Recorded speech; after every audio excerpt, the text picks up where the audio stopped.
Feeling ko kumakaway si Diana sa likod. Kumakaway ba siya? Wala pala siya. Okay. Feeling ko kumakaway si Diana sa likod. Hindi na. Kunwari pa yan eh. Gumaganin yan, no? Para cool.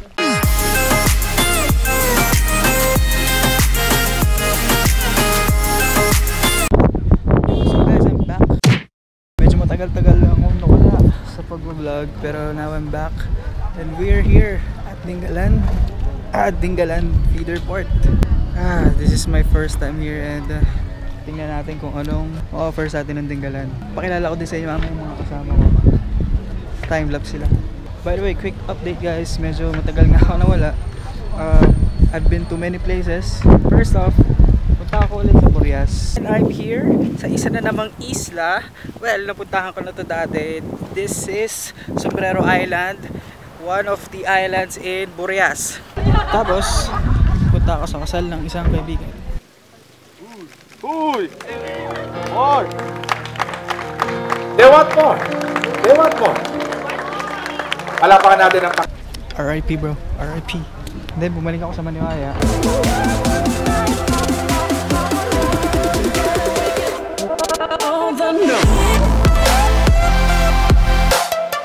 Well, yun lang naman. And now I'm here sa Dingalan. I-explore natin itong Dingalan. Wait, alas na yata. iwan lang, balikan mo na ako. So ngayon, nag-start ako mag-trek papunta sa Tanawan Falls. I'm here with the man JC. Woohoo! JC Jago. Check his channel.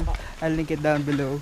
Pati ito si Diana. Diana Zone. Hindi na kailangan. Hindi na kailangan i-plug. Marami ng viewers.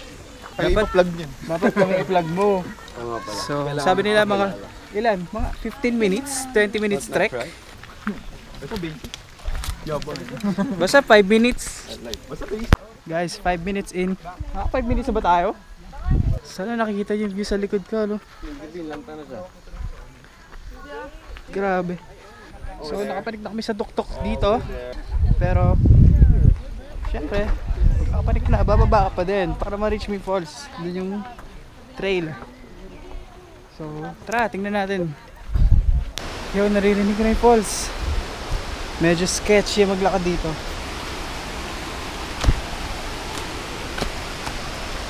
Ooh, exciting! Tingnan natin. Tingnan natin kung maganda yung falls. Makapag-swimming tayo. Pero feeling ko hindi kasi super lamig. Bala na. Oh yeah!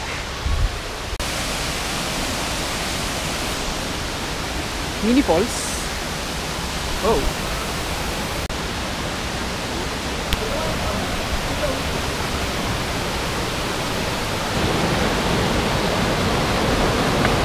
Ayun pala siya.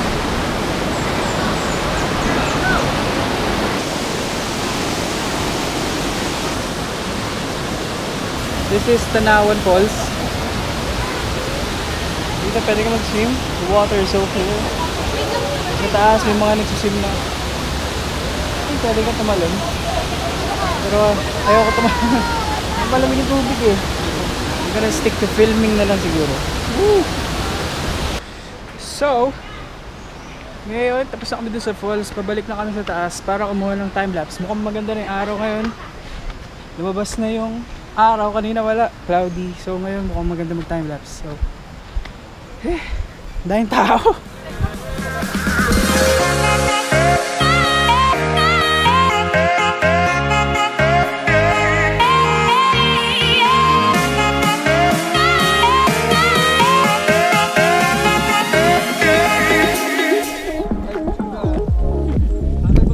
Tanawan View Deck. We're gonna head to the Tanawan View Deck.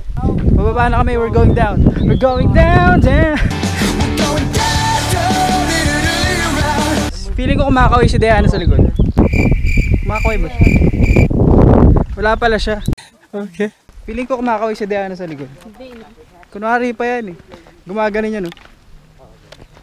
Para cool. So yun na nga, nakababa na kami. And kumuha ko ng video doon sa may taas ng bato-batohan. Kaya nasagat ako. Nadulas ako eh. Pero kaya nandito kami sa isang view deck. So dalawa daw yung view deck dito. This is one of it. Hindi ko lang kung magpapalipad ko yung drone, pero we'll see. Ang ganda ng view doon. Dito kami sa Talipapa. And bibili muna kami ng souvenir kasi hindi na kami makakadaan dito mamaya. Bibili na rin ng pagkain.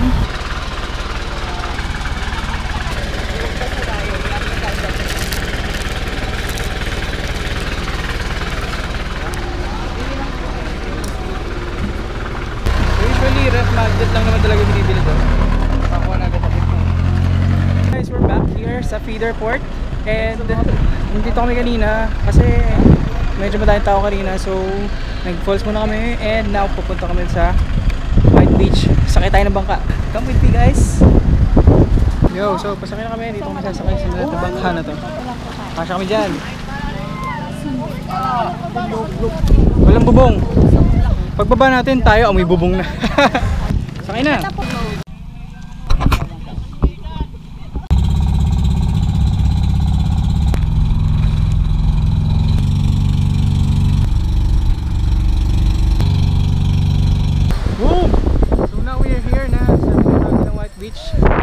Hindi naman ganun ka White Beach. Saan kami kaya? Guys, doon daw tayo! Panig na kami sa lighthouse. Start na ng trek. Tingnan namin kung mapapalipad kami ng drone. Medyo malakas ang hangin. Pero tatry namin. Siyempre, time lapse na rin. And ko ng mga cool shots. So see you guys dun sa taas. Peace! Woo! Di kami sa taas, ewan ko narinig po ako. Lakas ang hangin. Hindi kami makapagpalipad ng drone dito. Sobrang lakas ang hangin, tingnan nyo.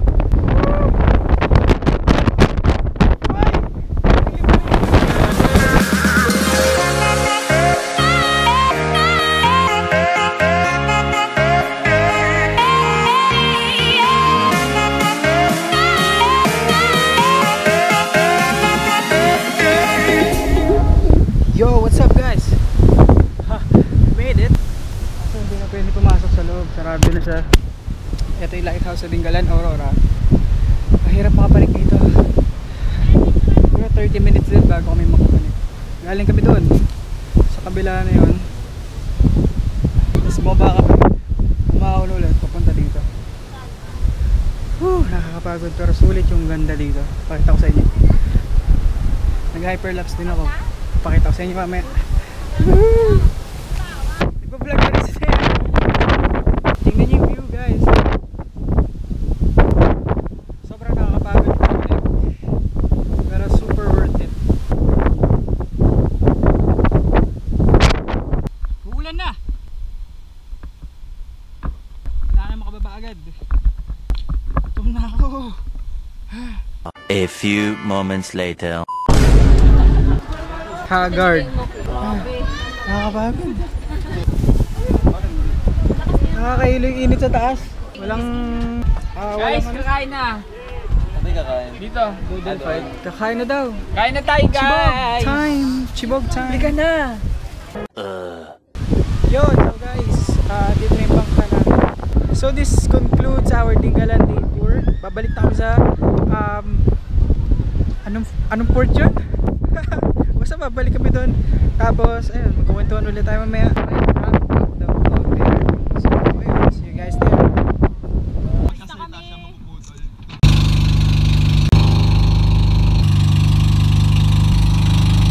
Yo! We're back here sa Dingalan Feeder Port. Yun yung gusto ko sabihin kanina, feeder. Yung naisip ko, Freedom Port. Well, papalipad daw sila ng drone. Papalipad kami ng dalawang drone kasi kulang ang isa.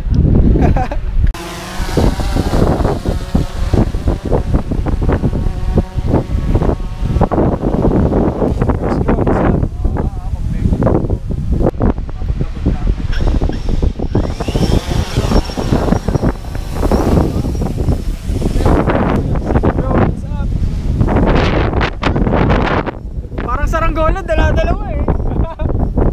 Labanan ng drone. 2 hours later.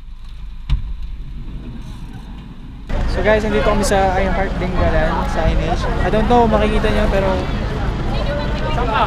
kung sa Baler, may ganito rin. Hindi ka nagpunta Dingalan, hindi ka pa-picture dyan. So yan ang ebidensya. Papalipad na naman kami. Smile muna. There's a